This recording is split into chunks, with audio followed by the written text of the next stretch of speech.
চাই কোন ধরনের সহিংসতা ছাড়া সিভিল মিলিটারি মধ্যে ঘাটতি মেরে বসে থাকা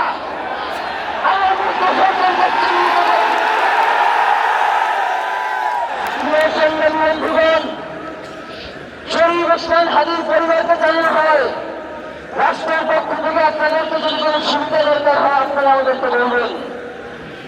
আমরা শরীফ ওসমান হাদির পরিবার থেকে রাষ্ট্রকে জানাতে চাই, যদি এই রাষ্ট্রকে রক্ষা করতে শরীফ ওসমান হাদির পরিবারের 5 সদস্য তার ভাই বোন বোনদের যদি রক্ষা হবে তারা রাজনীতি প্রস্তুত রয়েছে।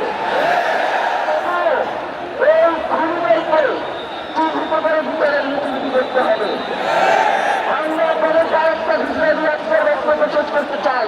ওসমান হাদির নিরাপত্তার জন্য কোন জায়গা থেকে তার লাশ নিয়ে যাওয়া হবে আমরা জানি না। ওসমান হাদির একজন নির্দেশ আমাদের লক্ষ্য মুসলিমের মধ্যে চিন্ত হয়ে যাবে ইনশাআল্লাহ। আপনাদেরকে জানাতে চাই কোন ধরনের সহিংসতা ছাড়া আমরা যেহেতু ওসমান হাদির লাশকে আমরা জাতীয় কবিতার নজরুলের পাশে দাফন করার ব্যবস্থা করতেছি, আপনারা সবাই এই প্রোগ্রাম শেষে জনতার মিছিল নিয়ে শাহবাগে চলে যাবেন। আমরা ওখানে গিয়ে আপনাদের সাথে দাফনের পরে কথা বলব। বাংলাদেশের স্বাধীনতা সার্বভৌমত্ব থাকবে, বাংলাদেশের ইনসাফ কায়েম হবে, নয়তো আমরা বাংলাদেশের জন্য রাষ্ট্র সবাই প্রস্তুত রয়েছে।